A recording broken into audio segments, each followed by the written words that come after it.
Okay, we're recording, and we've been talking for a long time, and we're having a great conversation. And then I realized, hey, we're not even recording any of this. So before you have to actually get on with your day really soon. So I wanted to get some content with you before you have to get moving.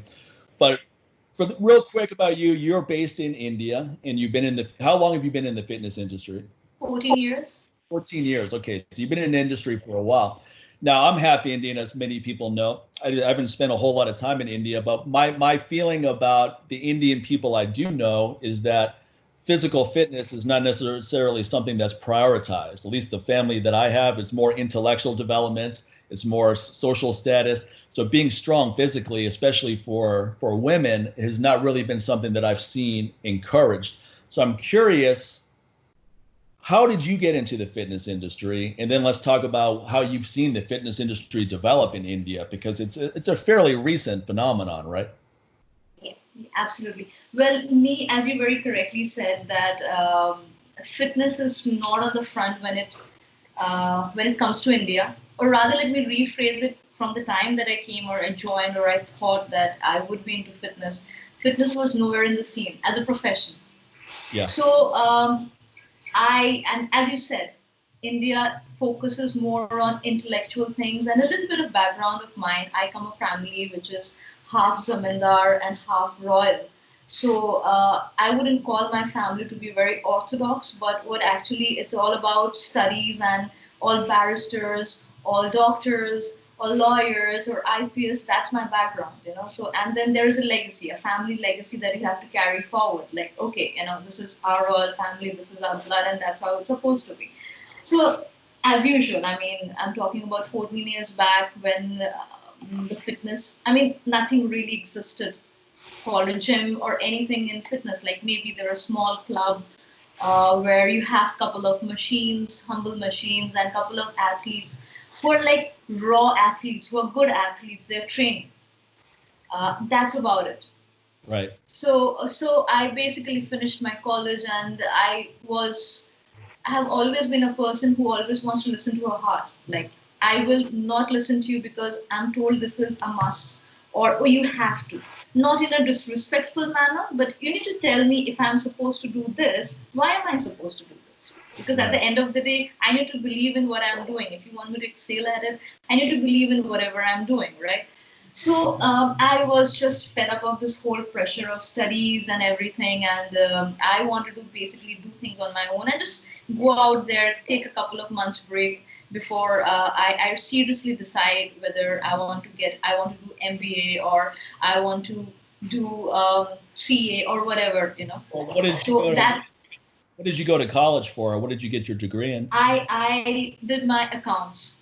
Okay. Finance, yeah. So yeah. Finance, it was. So that was the only branch that I could have shifted. I could have done law too because I'm very, very fascinated with. I wanted to be a criminal lawyer, but I mean, it's not definitely easy. And the time I wanted to make a switch in my career, which definitely wouldn't have been easy. But then, you know, I was in a junction where I really wanted to pause and think about it, what I wanted to do. And that point of time, of course, you being a CA or MBA was the thing. Yeah. The time I'm talking about.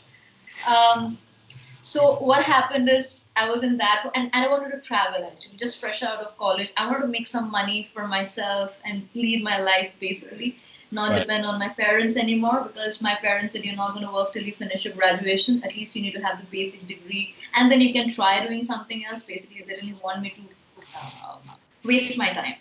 Right.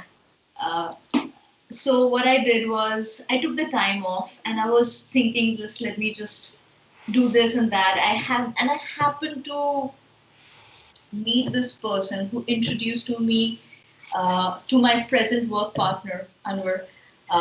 They were looking for a female trainer in one of the best gyms in the town. Like only the niche people used to go there. But the best till date, I think even after 14 years, that's the best facility that Calcutta had in terms of everything, the trainers, the facility, everything, the crowd, everything. So I was like, okay, and I was looking for a gym to work out without any knowledge. And I was the one, Mike, where you just a few minutes back you spoke about how passionate you were, and you knew basically that this is in one way or other you wanted to be in this profession. Yeah. But me, I had no clue. I mean, probably I was very fat, definitely unfit, with the most unhealthiest lifestyle one can imagine. And of course, out of college or in that phase where you want to look good, right? Yeah. More than the health reasons, you just want to look good because I think about 10, 15, 20 years back, we were not that informed. Not too many people were that informed about the health aspect of it, and they were more keen on the aesthetic aspect of looking good. That one needs to be right now, at least we can say 40 to 50% of the crowd that goes to the gym or are involved in any form of physical fitness, they understand that you need to be fit from inside to look good outside, right? But that point of time, oh, just run a bit or maybe do some aerobic exercises, Jane Fonda style, or just go to the gym, lift a bit of weights, and just get that body. So I was like, oh wow, why don't I just join that? The membership fee to the gym was like up the roof. Okay, Yeah. so I couldn't have gotten in it. And then I was like, wow, I'm going to get to train myself there. And then I'm going to get some money also. And that will be a good experience for me. So basically, that was a stopgap for me. I did not take it seriously, Mike. Then I met my present partner who used to be the consultant of the place. And I'm thankful that I met him because he kind of put fitness in my head. The first thing that he told me that you need to be part of the team, you need to educate yourself. So he wasn't the kind who would say, oh no, just learn the techniques and get over with it. So you need to educate yourself. So he always made it a mandate. So one thing was there. And what really made me decide to be in this profession was what I was doing as a professional came later on, but how much it changed me as a person, as a human being. From a person who was unhealthy to somebody, I mean, once you have had something bad and then you do something good, only then you understand the difference, right? Yeah. So the person that I became, I mean, that changed the entire perception of mine. Yeah. But then to be in that profession, I really had to fight with my family because basically that point of time there was no future in fitness. Well, that's what So I was who gonna. would come? Yeah, Yeah, there was that's no future in fitness. yeah. So No understanding. future. And I didn't grow up in a traditional Indian family. My mother's from India, but my dad's white American. So I understand Indian culture, but I didn't grow up in that kind of environment. Although, to be honest, my parents were not supportive of me as a kettlebell instructor either. They thought it was ridiculous. I mean, they didn't want to say anything. My dad thought for sure that I would give up after a couple of months and then go back to what I was doing, director of business development at an internet company. But you have to have the belief regardless. I put up a post about how just because someone has good intentions doesn't mean that it's going to be good advice or useful advice. A lot of times we get advice from people in an inner circle. They mean well. They're thinking, we don't want you to waste time with this. There's no way it's going to work. This is a crazy idea. So they mean well, but Right. that if you have to have a knowing of, I'm going to make this work regardless of what you guys think. You just have to have that belief. Like to me, there was no doubt in my mind that kettlebells were going to blow up. There was no doubt. I go, even though only 100 people even own kettlebells there, and I'm training 5 people in a park, I go, this thing's going to pop. And when it does, I'm going to be right there when it pops and capitalizing the whole thing. And I'm going to be one of the reasons why it does pop. So you just have to have that internal belief. Right. So that's what I was going to ask you. So your parent, how were your parents when you decided that this is what you wanted to pursue as a career? I did not speak to them for a good 2 months. Wow. Not even a single word. Not Wow. even a single word. And my mom used to be my best friend, and she has been the biggest support and pillar in my life. Like I would go back home, and I have to tell her the date. Like we were good friends from there, and she has encouraged me. I was never brought up as a girl. Okay. Okay. So my mother in particular always have been the strongest support in my life, and she always said, okay, you don't need to depend on anyone for anything. Be your own self. For her to go against her, and I honestly, Mike, I really don't blame them because they were concerned about my future. Sure. At the end of the day, I mean, I'll tell you, since we are also going to discuss the whole journey of fitness in India. So Yeah. the time that I'm talking about, Mike, as I said, only one gym used to be there, two gym used to be there. I'm talking about metro cities. Right. Okay, I'm not talking about second tier, third tier, or suburbs or villages. Right. And you know who used to be the instructors? People, I was talking about this raw athletes who come from like urban areas, I mean, sorry, suburbs, and they maybe did not make it to the competition level, but they had the raw technique and they were athletes and they were not that good in education. So that Yeah. was the only option for them. I'm not saying they were bad, but they did not have strong educational background to do something else. So Right. that was the only job option for them. So that was the time I decided to, from getting into a corporate world to this, where there was no future. I honestly did not know, to be very honest, I did not know even uh, the fitness industry would make this big a leap. From, I mean, a good family, anybody from good family going there, I mean, and nobody can imagine. Nobody could have imagined that part of time. I literally had, as you said, good intentions. I had literally my friends, my family, my extended family. I had my parents, friends sat me down, telling me you are not doing the right thing. You know, understand your parents are not your enemy. And I used to be like, yes, yes, yes. Something in me. I am a person who strongly believes in what I believe. You have to tell me how I'm wrong and only then I'm going to change. I'm not a very rigid person, but you have to reason with me. Okay? I'm not disrespectful. You just have to tell me if this is so, if this is this, I'm supposed to leave, then you need to tell me. What I told them, you need to give me some time. Let me try this. Let me try this. If this doesn't work, I definitely at that stage of my life, I definitely had time to experiment a bit. I did have time to switch over to a different career altogether. And I was an educated girl, so making a switch wouldn't be that difficult, right? So I think for 2 months I did not speak with my family.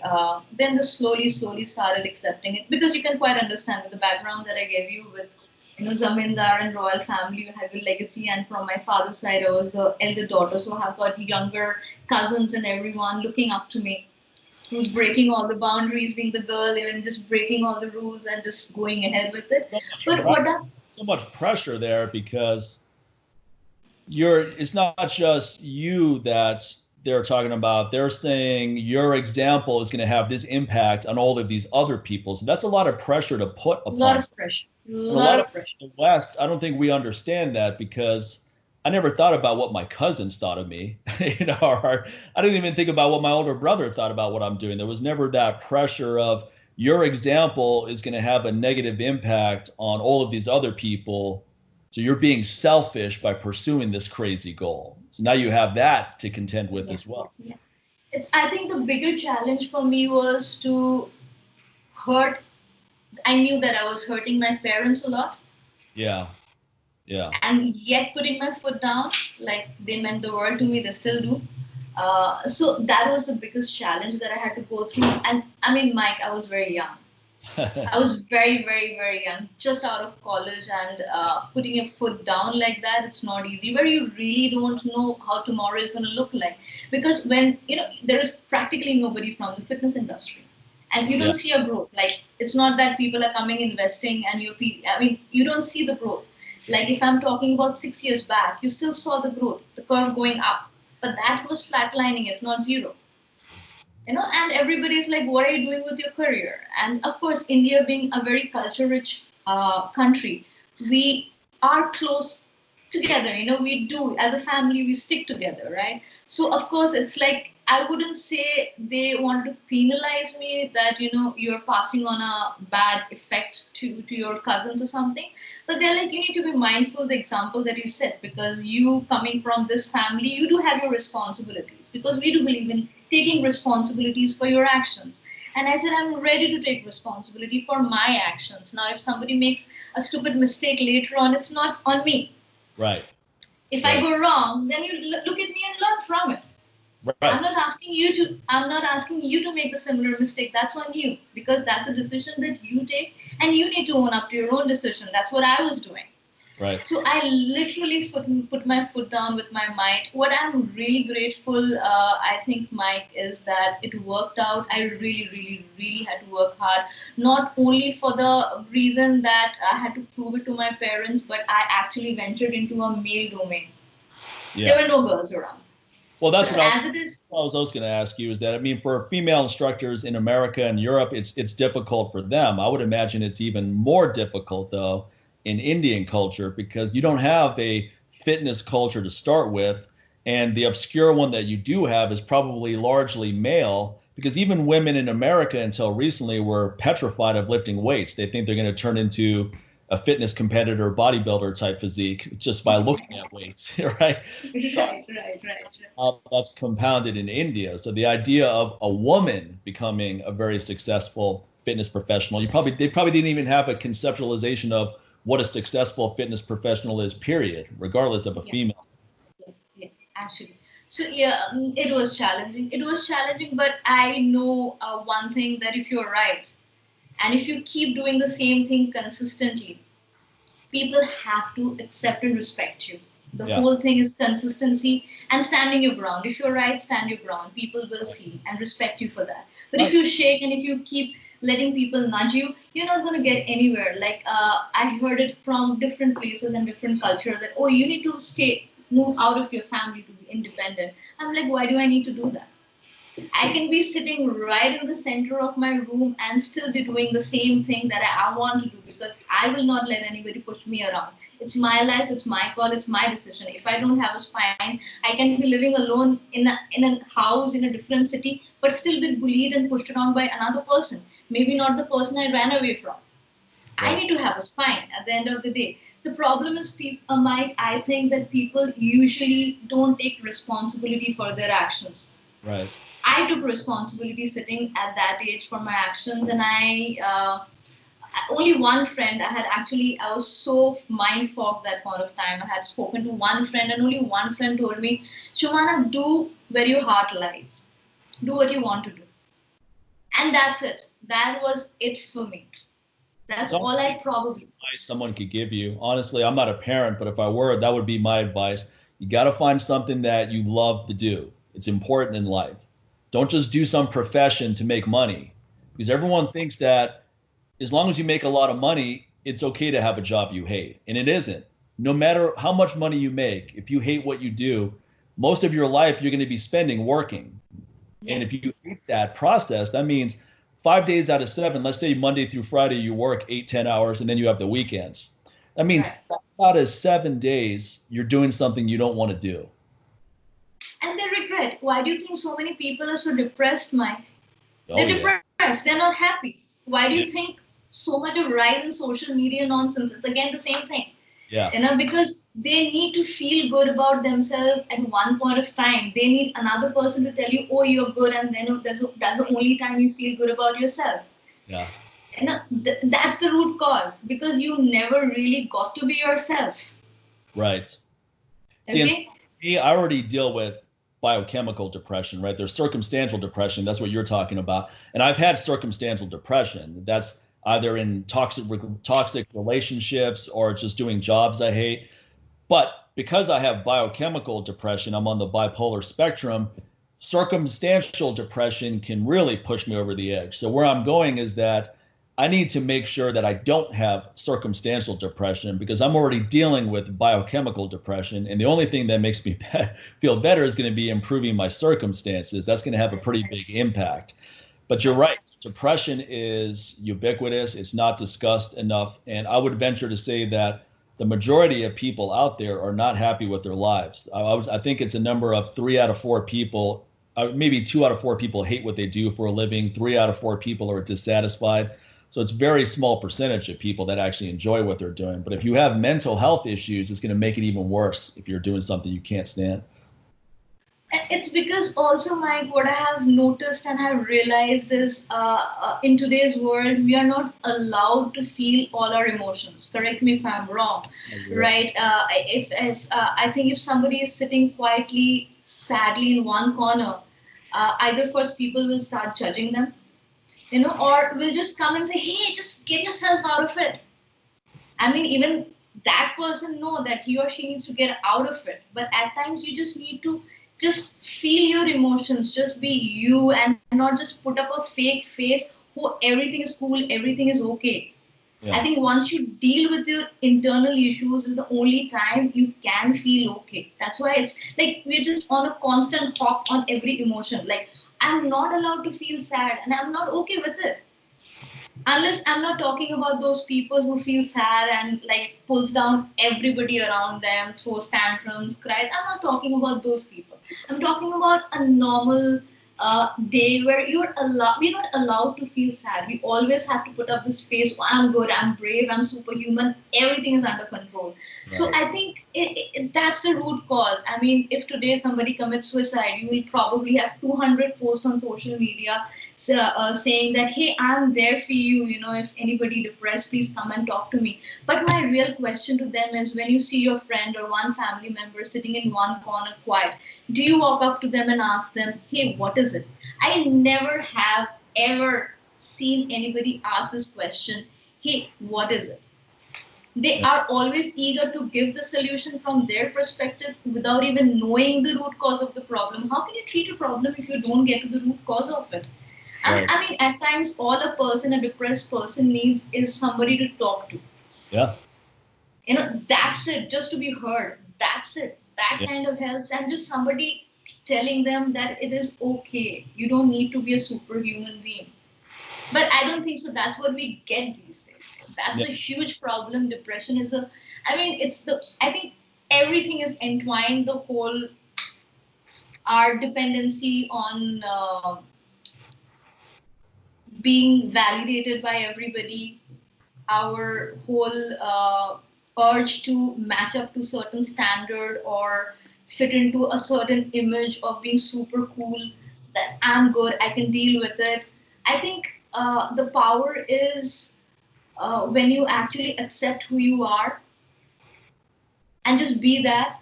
I think that is a lot. I think that takes a lot to accept your own self. Until the time you don't do it, you will keep falling in the trap of being depressed, being affected by how other people reacts to you, and all these things.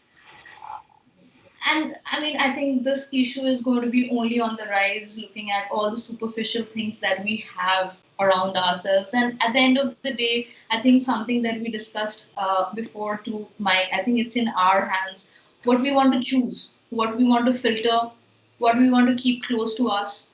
At the end of the day, everything that we do is a choice. Whether we want to filter negativity out of our lives, whether at times, yes, we have to make a choice of being happy, you know, and probably that is the time only one can get out of a depressive state. Till the time you don't decide to be happy and be in charge of your life, be responsible, take the responsibility, right, and not expect another person to come and help you. I don't think so anything is going to change. Right. So I think the whole what I'm trying to say is that life in a nutshell is about taking responsibility, owning up to your action, and only then you can do something about it. So going back to my small story of coming into this fitness again, which I think only we can talk and discuss about the growth of India at large from there in terms of fitness. So from there, at that point of time, Mike, I really did not know. I just knew that this is what I have to do, because it changed me as a human being. And when I in my school, college, my friends have seen me, my cousins have seen me, my friends have seen me. So, and they're from different groups. So when I meet them now, and believe me, everyone in different time, and without even meeting with each other, without even knowing each other, everyone has said one thing, which is similar, at least once in my life, that I have never seen a person change A to Z. It's not A, B, C, D, A to Z. And that was because of this. This changed me as a person. And then is the time I realized that this is my time to give it back to the society.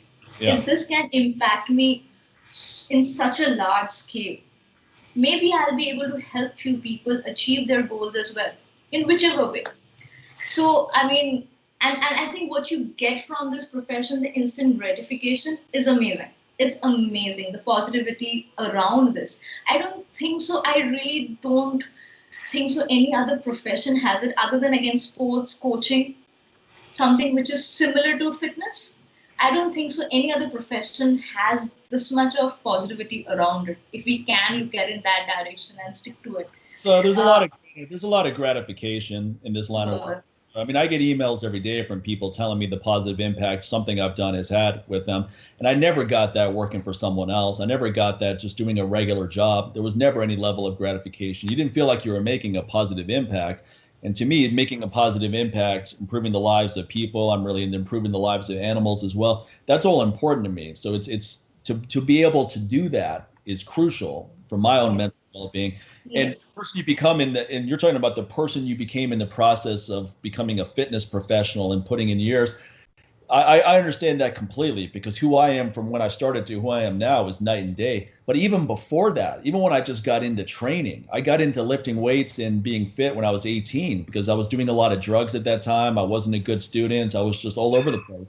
My parents, in particular, my mother was really worried about me. I used to have these dreadlocks down to my chest.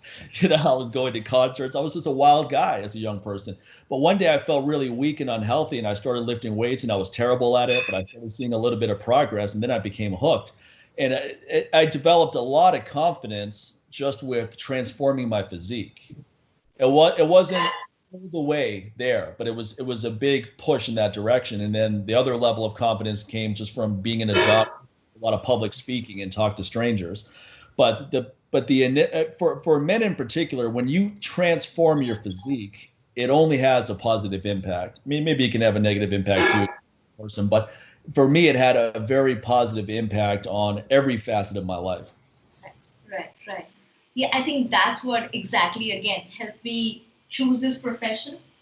And the growth that I have seen, I mean, it's 180 degrees, Mike, from the time that I have been talking to you about, where nobody would allow their family members to be part of this fraternity. And today, when I sit here, I see everyone from different professions wants to come in. Government job, which is the most secure job in India, an engineer, a MBA, CA. I mean, everyone, you just name it. Even I see these influencers, they want to be a fitness trainer online. Even those celebrities, they want to be a fitness trainer online. I think so. This job has become the second glamorous job right after those movie stars and the models. I think so. And the sad part is a lot of them want to get into this because of the glamour attached to it, and not exactly of the work that we were speaking about a few minutes back, the whole gratification of helping people out, the positivity that you're being able to help somebody out, give something back to the society. I don't think so. A lot of them think on those lines. They just want to be famous. And that's why those fake posts come in.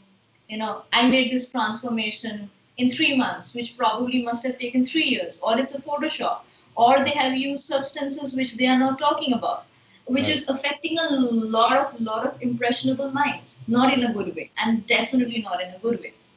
So, uh, so that is the present scene right now. In the middle, I think, which also gave it a boost is our cricket team captain Virat Kohli. He got strength training in the regime of training all the cricketers. Like he started training himself, and that really improved the game. Before that, I think a lot of the athletes, they just used to do those agility drills. They were not into much strength training, Yeah, and right. they used to get beaten up a lot with, especially Australia and all. So these new cricketers, they changed the training. So Yeah. wherever the strength and conditioning was not introduced, that got pulled in, that got introduced slowly, slowly. So I think it has seen a huge spike from again one small, very keto gym in one city to, I mean, I think right now every corner has a gym in every metro cities. But It's that big. how are women perceived who really want to get strong and fit? Is there still social pressure to not be that? Or are women discouraged from lifting weights, doing CrossFit type things, kettlebell training, powerlifting? think they have come a long way, Mike. There was a time, of course, 10 years back, they did like, okay, if I lift 2 kilos dumbbell, I'm going to get huge biceps. Yeah, but right. I think they have progressed a lot. That's because a lot of educated people have come into this field. So even the trainers who are educated, they're actually imparting with a lot of proper knowledge. So like the way I said, like if a person with a stuck-up mind coming to you, you being a good coach, you need to tell them this is the right thing, the wrong thing, rather than shutting the door on their face. It's always to say, go, get lost. But you can only make a change only when you change that thought process, right? So then only you become a good teacher. So it's not that bad. Like whosoever trains with us, they are like they lift. Like if you ask me personally, I like, unless you're an athlete and you have a particular goal to achieve, or you're a weightlifter, you have a particular goal to achieve. Unless other than that, if you're coming to me for general fitness, what I really prefer with both girls and guys, because I think even genetically to a certain extent, the guys, their power and everything has changed over the years. So you really need to work a bit hard on them. I don't prefer men just lifting weights in a bodybuilding style, and when they're asked to move around little, basically they move their agility, which I don't like. Right. Of course, you work on your strength, that's your priority. But if the time comes you need to move fast, you should be able to move fast as well. Right. So I basically like training both the genders in this particular thought process. Of course, like guys will have more strength over a woman. A man will be more powerful when it comes to strength, genetically, over a woman. So women are more agile, but then they harness that. With that, they will also work on strength training. And I think nothing shapes you up better than strength training. That whole strong feeling, the tight feeling, the muscle growth. I mean, it doesn't happen any other way. Yeah. Any other way. Just when you're strong, you feel more confident in anything you do. Because you deal with adversity to get strong. You have to deal with a lot of adversity to get strong, and you have to put a lot of discipline. It takes a lot of discipline, time, and discomfort. So when you're willing to put yourself through that process over the course of many years, that discipline is invaluable, whether it's starting a business or anything else you want to get into, because you understand the process of building something and how long it's going to take and what you're going to have to put into it. And that's a lot of people don't get that. I mean, if you've never really pushed yourself physically, there's a part of yourself that you don't know what you're capable of, because you've never been in that grinder position before. When you can push yourself really hard physically and persevere through that, that gives you your self-awareness becomes more pronounced, I guess is where I'm going with this. You learn something about yourself that's really valuable. Yes, absolutely. And probably, as you said, I think we are saying the same thing in different ways. That makes you, at least that's what made me the go-getter that I am today. That gave me the confidence that, okay, I can put my finger on this and I can achieve it, from a person who lacked in confidence to this, because I had to go through that mental transformation only to push my body to that limit. Right. And from there, I got the strength to do all these things that I am able to do today. So, I mean, any day, anytime, this is the biggest plus I think that anyone can embrace in their life in any form, be it fitness, be it as a profession or as something that they enjoy doing. Just a recreational person, yeah. Yes. So this is something one should have. Like as you said, it's like brushing your teeth in the morning, in their routine. Not the first thing that they kick when they have to schedule their day, and if it's a tight schedule. It should not be the first thing to kick out of the list. That, okay, I need to kick it out. I can do without it. Right. You don't do without your breakfast. You don't do without brushing your teeth or wearing a shirt and, wearing the proper attire to leave for work. Why this? Especially when it gives you so much of a boost. One should not. Well, the thing about training, I always say this about I use the elliptical trainer for interval training. I just do that to be really consistent. Now, it's never something I look forward to doing. I don't get excited about doing it. I get excited about deadlifting and lifting heavy weights and swinging around a kettlebell. That's all stuff I look forward to getting into. But the elliptical training is very effective, but it's not exciting. But I always make myself do it. I go upstairs, 30 minutes, hit it hard, and then you're done. You can relax for the rest of the day if you want to. That's always the agreement. That's what I always say to myself to make myself do it. But one thing that I always keep in mind is you may not feel like doing this right now, but once you finish it, you're going to be glad you did it. You're only going to feel better. You're not going to feel worse. You're going to feel better. You're going to be glad you did it. And the fact that you didn't want to do it, but you still made yourself do it, that's also going to make it easier to do it the next time, and also just boost your own confidence as well. And it's sure enough, I always feel better afterwards. In some ways, I like the fact that it's something I don't want to do, because every time I make myself do it, it's really satisfying. Yes, yes, absolutely, absolutely, Mike. It's like turning a bad day into a good day, almost. Yeah, yeah. Where you don't start with something positive, then you just all of a sudden you end up with something positive and achieving something. Right. And a lot of times your day can be chaotic and everything's going wrong. But if you get that one session in, even if it's not a great workout session, the fact that you got it in is really empowering. And I always tell people, you're going to go through periods where you have really strong motivation. You can't wait to train. And then you're going to go through periods where you have no real strong motivation to train. But those are the times where you're actually going to make the most progress. When you're willing to do it, you make yourself do it when you don't want to do it. You go, I'm just going to go there. I'm just going to put in work. Because if you don't do that, you just let yourself go. Because you may have that for months. You may have 3 months where you don't really feel like training, but you make yourself do it anyway. And because you were consistent, once you get back to being more enthusiastic, now you're really going to make some additional progress. But imagine if you just decided, okay, whenever I don't feel like doing it, I'm just not going to do it. You may work out once a week. You may go weeks without doing it. You may go months without doing it. With that mentality, you can't focus on how you feel all the time as a barometer of what you should be doing. I think, Mike, what happens once you start letting that happen, once you let that 1 day go, 2 days go, 3 days, 4 days, you just start slipping. And then bouncing back gets that much harder. So it's always good, maybe unless you're very sore or you're just not up for it, maybe that if you don't do that 1 day, but second day, it's that important to hit back. And most of us are very fortunate to work with a coach. So most of the clients, members, students, they already have somebody to motivate you. The whole fact that even if they get up and go to the gym, I think that will change their mood any which way. Even if it's, even if it's not that, okay, I'm going to have a great workout, but just the fact that you went to the gym and you were that 10 minutes on the treadmill, if not anything else, you don't feel like doing anything. Your body is not moving. But even then you will feel better. Definitely. Of course, it's with coaches, it's very difficult because they're on their own to motivate themselves. Because you never really look at coaches that, okay, they can have a bad day, right? Because we think they're always good. That's the beauty of being strong, where people can't even imagine you can go through a bad phase. It's like, okay, whatever it is, they'll manage. So I think it's real hard for coaches to keep that motivation on their own. But then having said that, since they're coaches, I guess somehow they're mentally that strong and that prepared to bounce back. Yeah, there's a couple examples. I know coaches who don't work out at all because they're so tired from training people that the only training they do is maybe when they demonstrate something for the client or they pick up a few things here and there.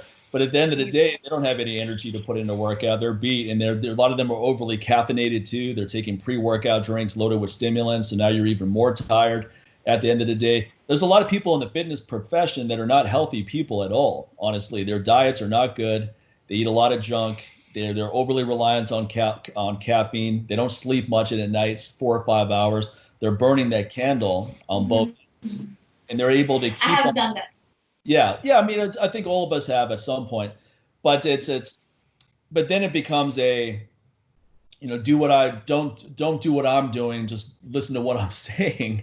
But when you lack that consistency, though, it's hard to be impactful. Like I said the other day on Instagram, I put up that post about your personal example is your most powerful message, because you can say all the right things, but if it's not consistent with what you embody, then there's a disconnect there. So someone's going to go, you're saying all the right things, but just looking at you don't look healthy, you don't look fit, so it's hard for me to take what you're saying seriously. I think one perspective you have that's very valuable is the fact that, as you said, you were unhealthy, you didn't like the way you looked, and then you transformed yourself through training, that is very important for a coach to experience because it gives you a perspective that someone who's always been a lifelong athlete will not get. I have fitness professionals and they were lifelong athletes. They did track in high school. They've always been in shape is where I'm going.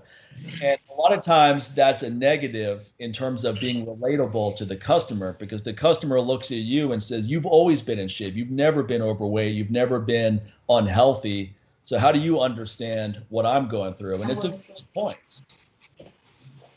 Also, what happened, Mike, like I said, and you were mentioning how you know a couple of trainers who don't walk the talk, basically. They don't have time to train because they're exhausted. They are eating erratic meals, unhealthy meals, because that's what they can find at that point of time. I have gone through that. I am guilty of charge, and I had put on a lot of weight in the middle doing so because I was just constantly working.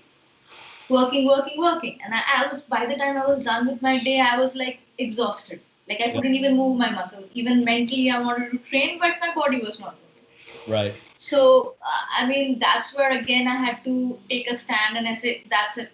This is the work I'm going to take and this is the amount of work I'm not going to take, regardless how much I want to do it. Not for the monetary reasons, because people who know me, they know if I can't commit to a certain time and amount, I will just say upfront, no, I'm not going to take the work and have let go of a lot of work. It's not always about money. I really like when people really want to work towards something. Like that really motivates me. Like I see, okay, my student member, whosoever is putting in so much of effort to achieve that. If I'm the catalyst to it, why not? So I have always taken work like that a lot. So what actually made me more relatable to people is, okay, so when you are very unhealthy and then with a lot of determination, you get fit. So a bit of um, I don't have the right word, but what I mean to say, you do have a bit of aggressive approach when it comes to training. If you know what I mean, then you are like, no, this is it. You can do it. You can do it. You still stop relating to the person. Right. Because you think, oh, I have gone through the journey. I mean, the person is not putting enough effort. I mean, they are not athletes, right? You can't expect, not everybody at every point of time or phase in life go through the same mental strength. So this middle phase of my life when I let go of myself and where it was so difficult for me to bounce back, that gave me a perspective to how to again approach these people who go through these phases. Yeah. You know? So that was in a way plus for me. Like now I know again how to train the minds of a lot of people who are going through similar phases or who think they can't get there again. Either they will blame the age or they will blame their genes or they will blame the circumstances around them, which I did too that point of time. Oh, I have so much of work. Oh, I mean, well, how do I eat? I'm going to have my breakfast at 7 and then my lunch at 7 in the evening. I'm working. What do I do? I mean, you can, again, it boils down to you can blame the world around you or you can just sit, own up to the situation and then make a decision and say, this is what I have to do. So, I mean, that really helped me, again, give a new whole perspective of how to approach or how to deal with similar situation with people who are going through a similar phase. Yeah. No, I get that completely. I mean, I got into hormone optimization because I was dealing with hormonal issues myself. I was experiencing not low testosterone, but suboptimal testosterone and a bunch of other issues as well. And then I've dealt with lifelong depression as well. When you optimize hormones, it improves your mood dramatically. So it makes it easier to manage mental health struggles as well. But as a result of going through what a lot of other men are going through and learning how to address those things in a different approach than a traditional doctor, they'll just look at numbers on a piece of paper and give you different drugs or hormones replacement to improve those numbers. And that's an okay approach at some point. But when it's with younger people just starting off, let's focus on improving your diet, your restoration, your stress, and making sure that training is enhancing, not another source of depleting you. Because a lot of people are addicted to the stimulus of training, or where it becomes negative. Now you're training so much that you're lowering testosterone, you're lowering growth hormone, you're increasing insulin resistance and leptin resistance. It's having a negative impact on you. So it's good to have gone through that because I get it when other people have the issues. And now I'm on the side where my hormones have been pretty optimal for a long time because I really dial this in. My whole lifestyle is on optimizing hormones. So I get the sleep, I eat properly, I train properly, I take all the right supplements because I want to embody the information I put out there. And more importantly, I just want to feel good. I want to look good and I want to feel good. So I've been on both sides of the spectrum. I understand how they feel, but I also understand where they can possibly go as well. I've been where you've been. You haven't been where I've been though. Or where I am now. So let me take you to where I am because I promise you just improving is going to have a tremendous impact on everything you're doing. Really, any adversity I've been through, I've been able to flip into a positive. Whether it's, I went through child abuse when I was a kid, I was able to flip that and help people that have been through that. And then also understand my own mental health more profoundly doing that. My face got sunburned really bad. So I got this scar on my face where I lost all this pigment here. And then one day I realized, hey, the hair grows out white. I bet that would look pretty cool. So I do. A white goatee, now I have the beard. So, but I understand people with, I don't have vitiligo, but that's what it looks like. But I understand the insecurities that come with drastic changes in your physical appearance. I understand how that can be difficult. Because I remember people would tell me, they're like, oh, it's not a big deal. It doesn't look that bad. I go, well, that's easy for you to say because you don't have it. But I promise you, if one day you didn't have this and then you have a serious sunburn and then the next day you have this, that's what happened with me. That's a dramatic change in your physical appearance. And it's not easy to adapt to that change rapidly, but it is possible to adapt to it. So so in a lot of ways, when you're going through the adversity, it's hard to see a silver lining or it's hard to see anything positive. You're going, this is just negative. Everything about this is negative. I don't see how this is ever going to be useful. But a lot of times at some point, it just makes you more empathetic and maybe humble to some extent too. Maybe you realize, okay, life is going to throw a lot of these things at me. And I'm just going to have to decide if I can harness this in a positive way, or I'm gonna let it beat me down. And then if you harness it in a positive way, that's really empowering to other people, even if they have struggles that are not completely the same as yours, but it's relatable. Right. Absolutely, Mike. I couldn't have said it better.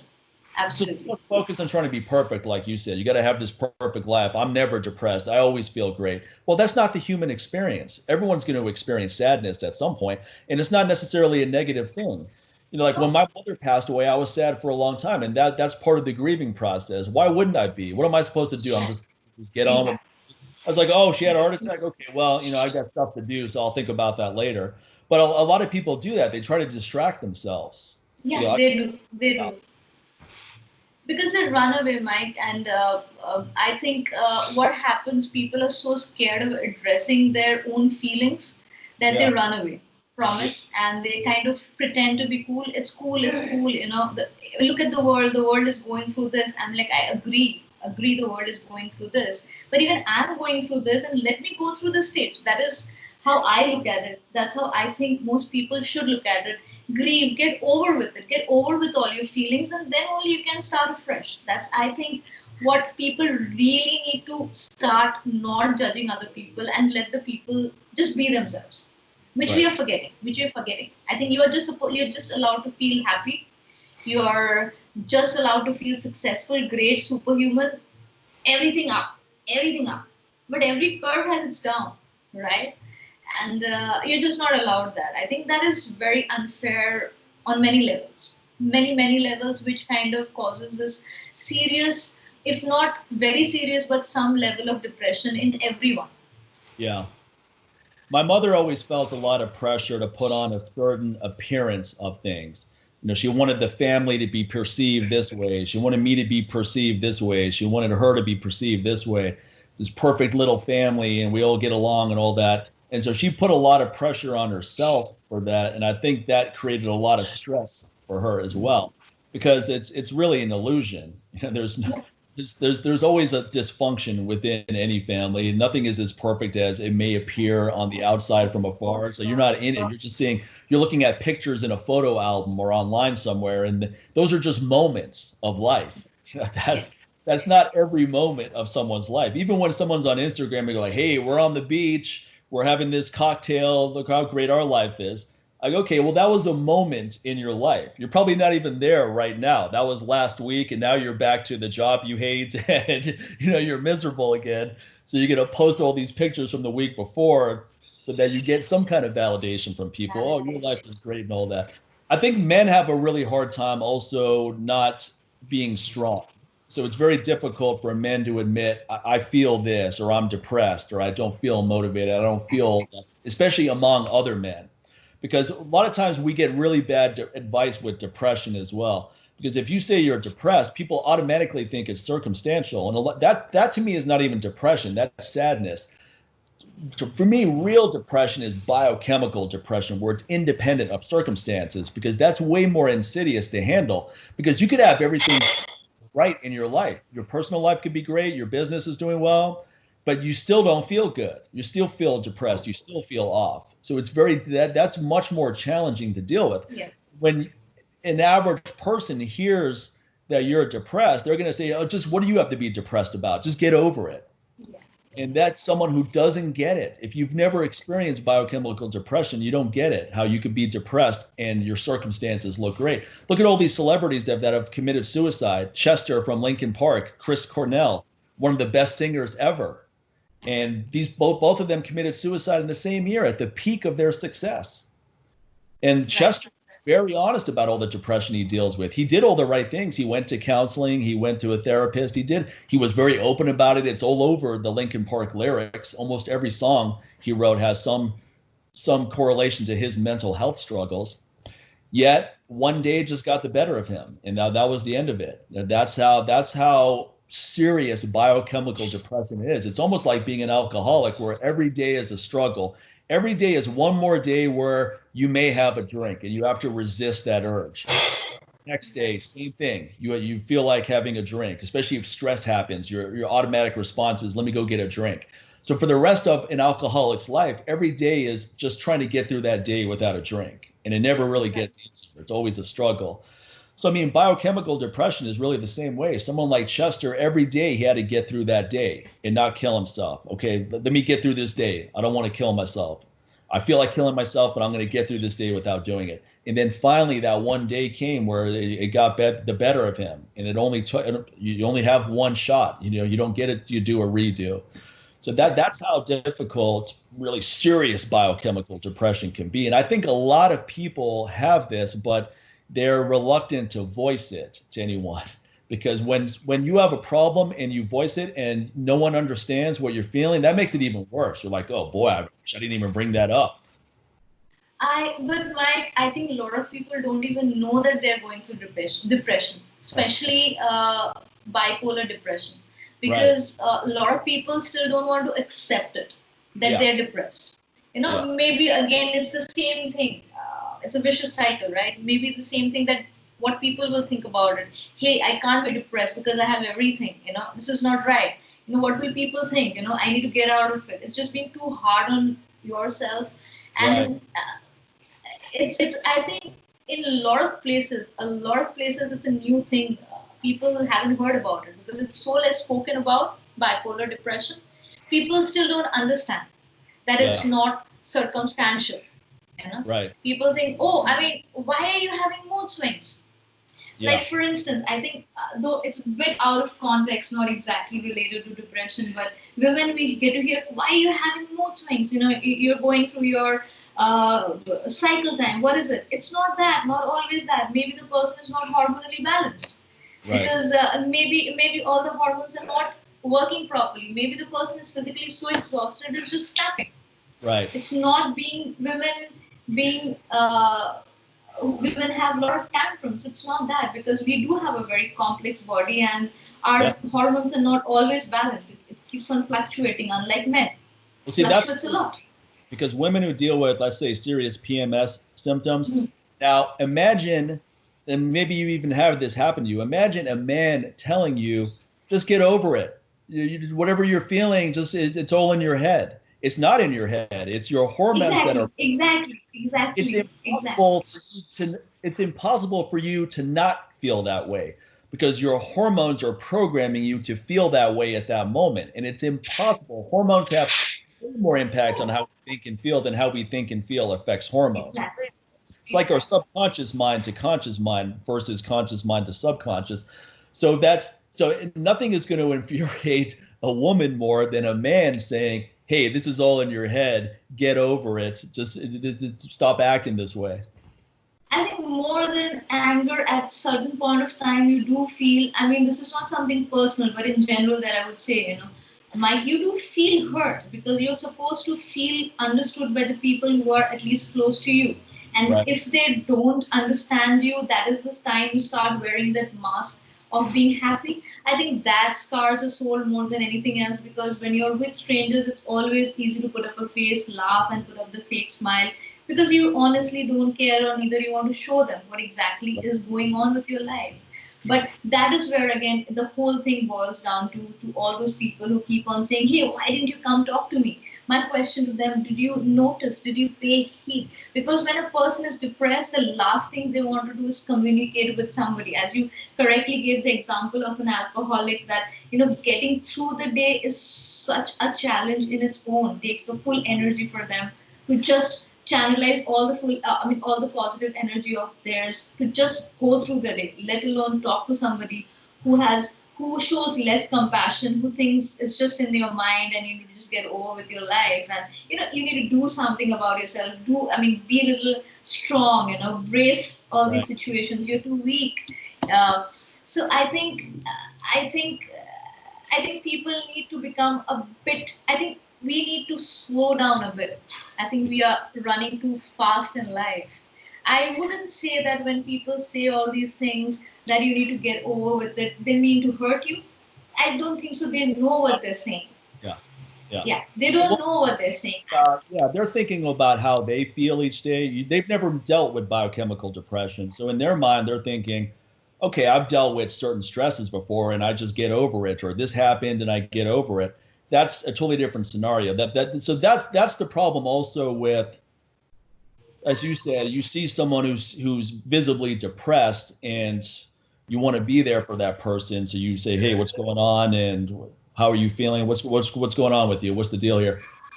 Now, the problem is sometimes well-meaning people just want to give that person advice and then move on with your day. Like, oh, you need to do these 3 things and then you'll feel better. See you later. No, I saved the day. This is a real problem for men in particular, where men, they don't want to listen to anyone. They just want to, if you have a problem, you want to give a solution as quickly as possible so you can move on and not have to hear all that. They go, okay, wait a minute. Let me give you a solution here while you've talked for 15 minutes. Let me give you the solution so that I can be the hero and move on with my day. Exactly. And sometimes they don't want a solution. They just want to be acknowledged and for someone to show that they actually care about you. Exactly. So you listen to what they have to say without trying to give any advice, without trying to give a solution.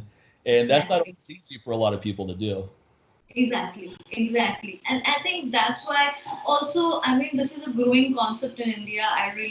I'm not very well versed how it is out there, but I think people are not looking at it as such a big taboo anymore, is approaching a psychologist or a psychotherapist, because it's very important. See, Mike, regardless how much I would probably want to help my friend who's going through depression, I might not be able to give them the right advice. At the end of the day, you have to get advice. After the 4th hearing, 5th hearing, you can always make the person feel compassionate towards their feeling. But at the end of the day, in certain cases, you do need professional help. So you do need to approach the right person for it. You're absolutely correct. Yeah, I went to a therapist before this whole pandemic started. I only got in 2 sessions, but the 2 sessions were invaluable. She gave me really good advice because she diagnosed me as being on this bipolar spectrum. She goes, you're not full-blown bipolar because you're very functional. You get a lot of stuff done. You're very disciplined and functional, but you're on the spectrum. And she said that what happens with you is when you're in this euphoria state, you feel unbeatable. You get a lot done. You feel that you're on top of the world. And then it swings the other way to the despair stage.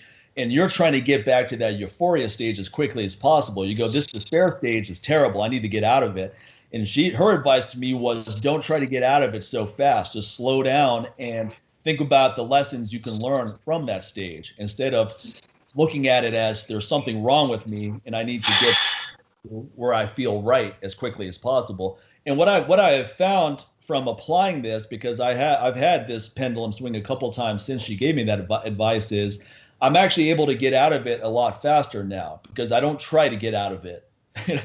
Is when I try to get out of it, that just prolongs. It's worse. Well, when it happens, I go, let's just kick back, just relax today, just relax, and don't feel like you need to do anything. Don't feel like you need to be productive. If you don't feel like training right now, that's okay too. You don't want to go weeks without it. But if you need to take this week off, just take that week off, relax, read some books, but just do whatever you feel like doing. Don't feel like you need to do anything though. And that helps me get out of it way faster, as opposed to, okay, I can't feel this way. It's not, I'm a fraud if I feel this way. People think I'm this hormonally optimal guy, at all times. And if people know that I feel like this, it's gonna ruin my whole image. So that those are the kind of irrational thoughts that you can deal with. But you're human at the end of the day, Mike, and I think the only reason you are like on the verge of it and not fully in full swing, full mode, into a bipolar space, because of the training and the discipline that you have had. I think otherwise, if you hadn't had that, it would have been really, really impossible. I wouldn't say impossible, but it would have been a harder battle for you to get back out of it. Yeah, no doubt. I think the training and all the optimization that you do, that helped. That really, really helped, because at the end of the day, it's the brain chemistry, right? Yeah. So. No, absolutely. It's absolutely correct. The hormone optimization is crucial for your mood, because no man feels good with low testosterone levels. That's just one hormone. Hormones that are important. DHA is just as important for your mood.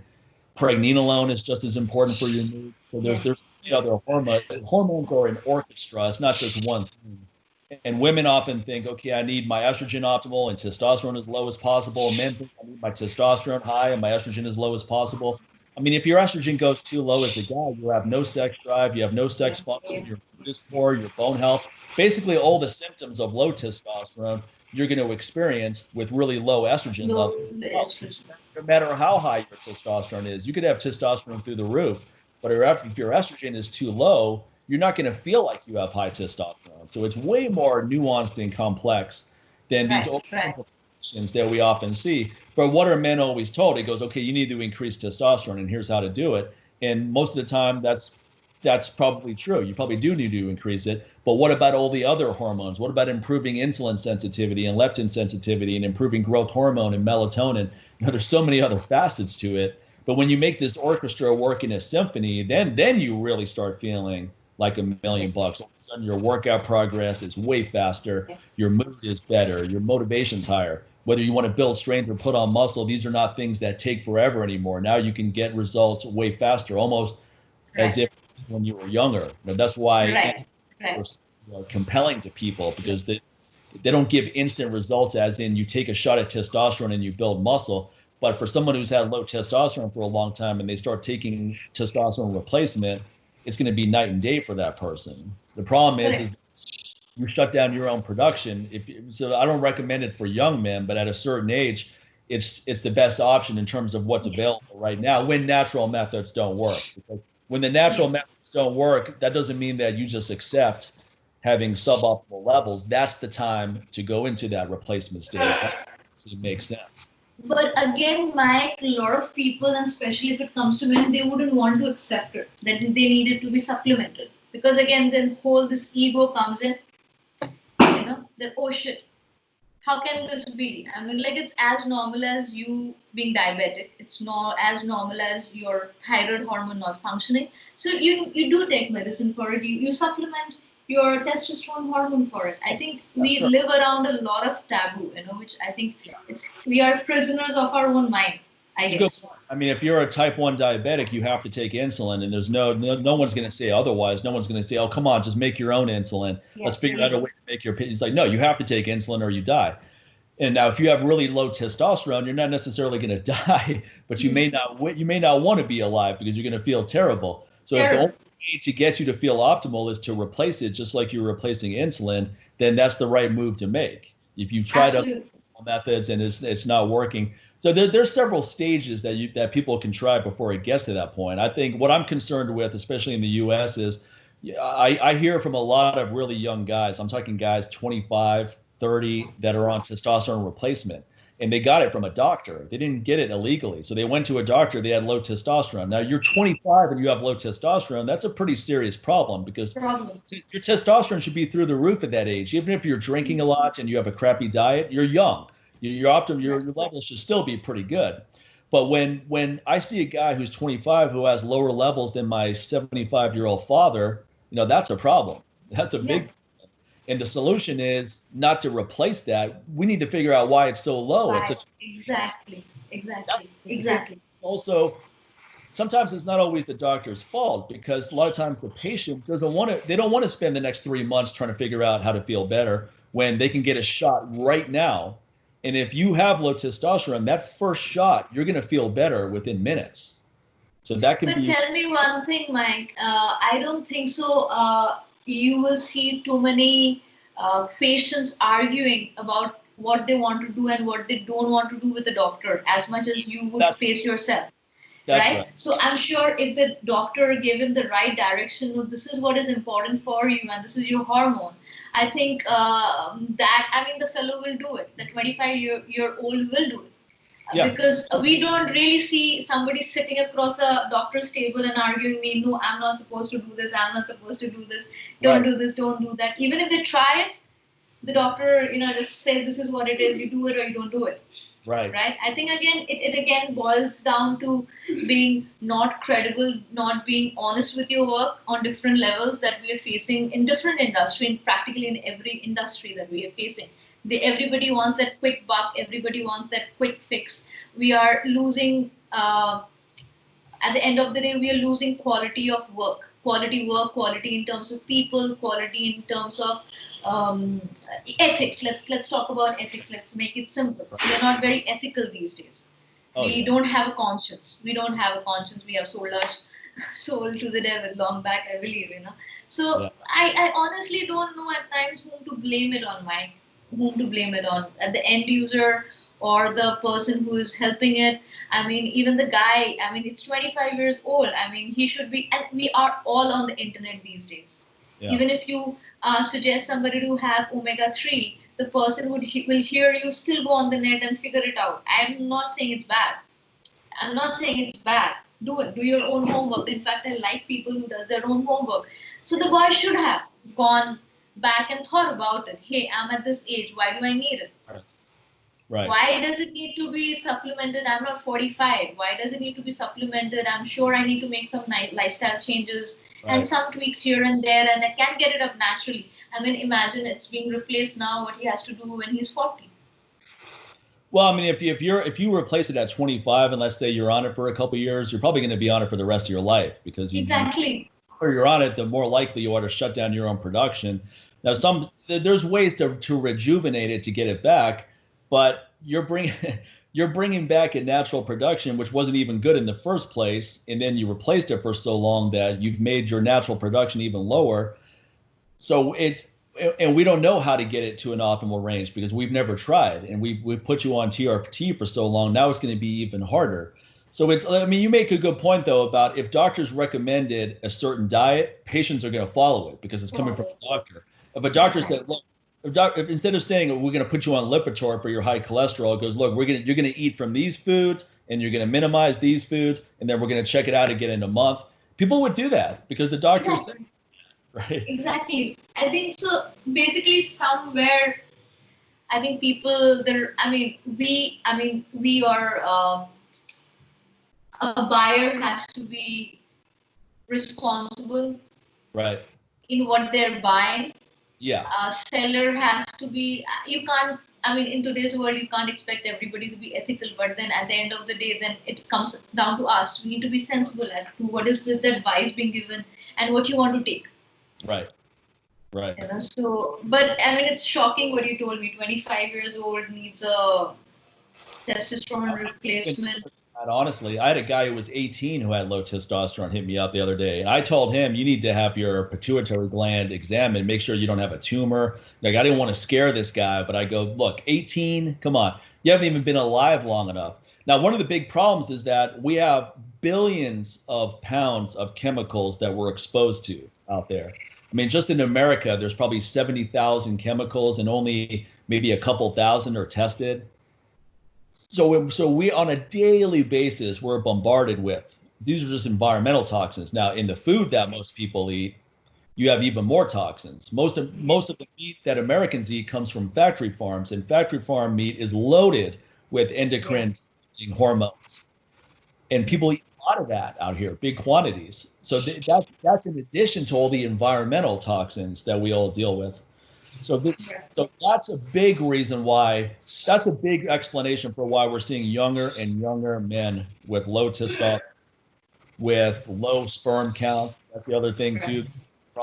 My dad's generation, the average testosterone level was way higher than my generation. And my generation, the average testosterone level is way higher than the current generation of guys in there. So it's getting worse with each generation. And that's a problem. And there's no easy solution to the environmental toxins because it's so omnipresent that it's impossible to protect yourself from every single thing that's out there. Try to minimize things as much as possible, but that's all you're doing is minimizing. You're not eradicating it. All of us get tested. We're all going to have levels of mercury and lead and all kinds of other things in our blood. It's just going to, it's not going to be anyone who's like, oh yeah, you don't have any mercury in your blood system. You have no cardamom or any of these other heavy metals. It's all going to be there. Well, cool. You know what? I got to let you go here because I know you said 30 minutes, but we actually talked for an hour and 10 minutes. That's an additional before we started. So for the first time talking to each other through this meeting, we had a lot. See, I told you we wouldn't have a hard time talking. I agree.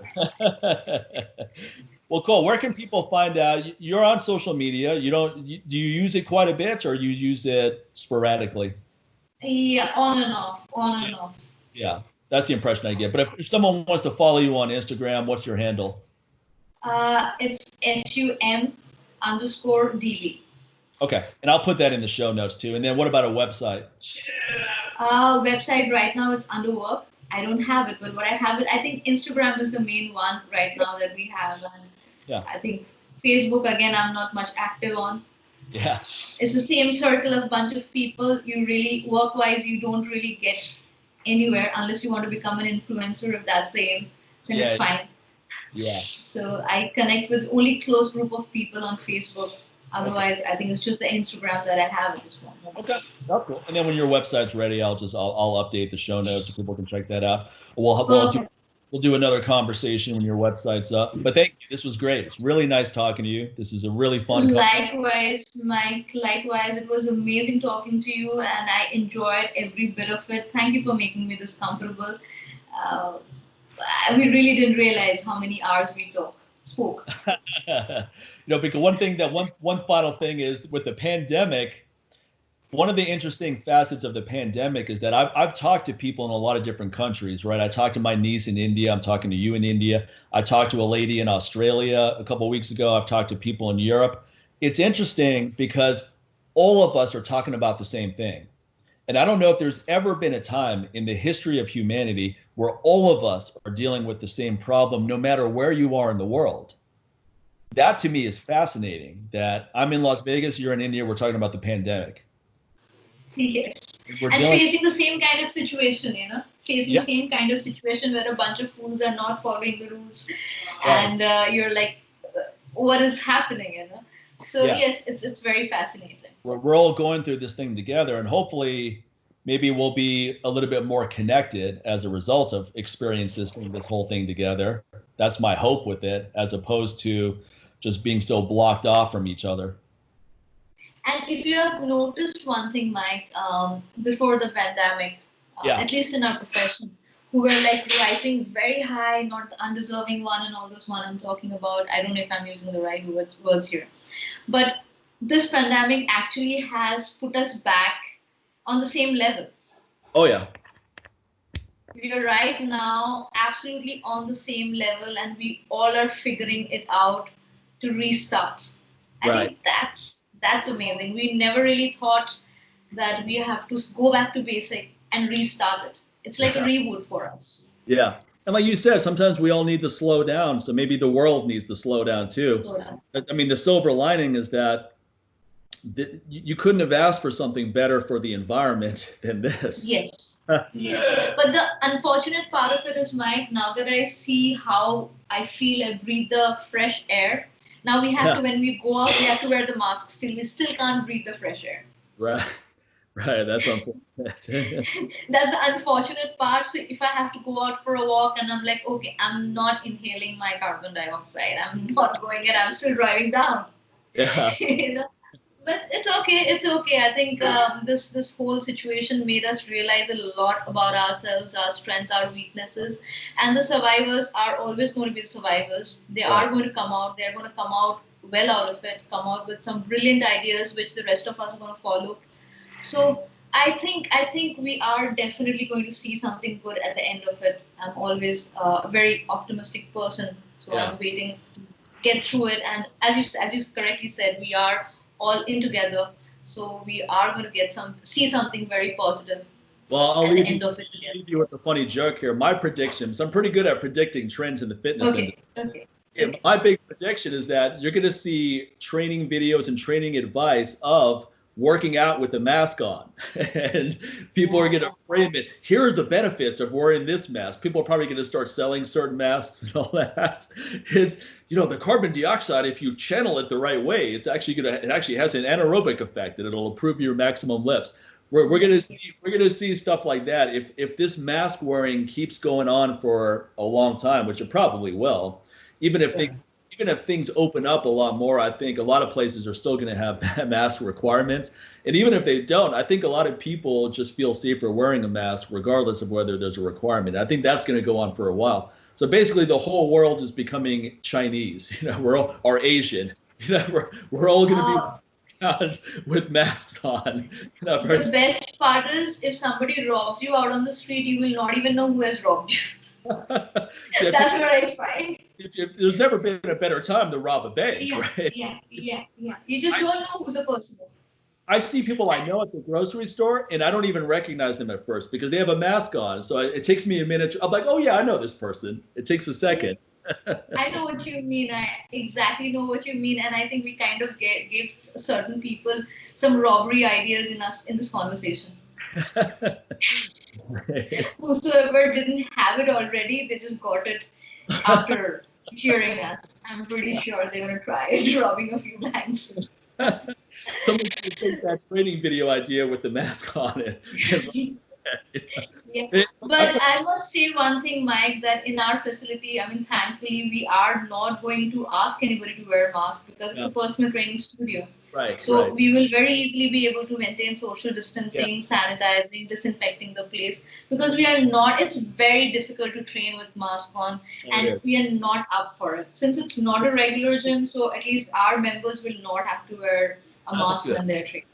That's a big plus. Weight training, I've managed to be okay with it, but I couldn't imagine doing endurance or cardio or interval training or kettlebell swings for high reps. I couldn't imagine doing anything like that. Weightlifting, low reps, I'm making that right now. But then even then, you said like that one last rep would have been easier. You would have been able to push it without a mask. No, I could feel it slowing me down. I could feel it as an impediment of I can't breathe, and it's having a negative impact on performance. There's no doubt about it.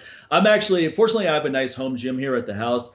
I'm probably going to, I don't know how long this is going to go on, but I'm probably going to minimize my time at a commercial gym or at home. It's been like anything I don't need to do, anything I can do at home, such as deadlifts. I have a great deadlifting setup. I'm just going to do at home. Now, things that I don't have at home that are at the gym, I'll do there. So I'm gonna try to minimize the gym time because the mask is just a nuisance. Yeah, it's okay. It's just not. It's not only that, Mike. Even when I wear it when I'm outside, it does give me a nose congestion. Oh yeah. So I don't even want to try it when I'm training. Very honestly speaking, I rather train at home than go to a commercial place where and I don't blame them if they ask me to wear it because it's the safety of myself and everyone. I really don't blame them at all for it. But I can't breathe. First when I started wearing the mask, I remember I started sneezing, and I literally had a congested nose, and I was like, please don't tell me I have got the virus, because that's the first thing that you think about with your nose blocked and you're finding it difficult to breathe. I'm like, please don't tell me I have got the virus. Then I realized it's just a mask that's giving me that. So it's, Yeah. Oh, totally. In no way I'm trying it for sure, not in my place at least. Right, right. Well, that's good. That's a big plus. Yes. Well, hey, this has been awesome. I'll let you go here. I appreciate all the time. Real pleasure talking to you. I'm glad. One thing I like about this format is that I'm reaching out to more people. I mean, we've known each other for many years, but we've actually never spoken before on Skype or any other medium. So this was great. And this one thing I'm doing with this pandemic is I'm reaching out to a lot more people and saying, let's have a conversation. Even if we don't record it, let's just get on Skype and have a conversation. Right. Thank you, Mike, for getting me on this, and I enjoyed it thoroughly. Absolutely, I got to learn so many new things from you, as always, whenever we have spoken or when we have had a conversation. So it's been just like that. It's great. I had a great experience sharing ideas with you, and really looking forward to doing more such things with you. Yeah. But till then, Pleasure. Let me stop here and then we'll bye.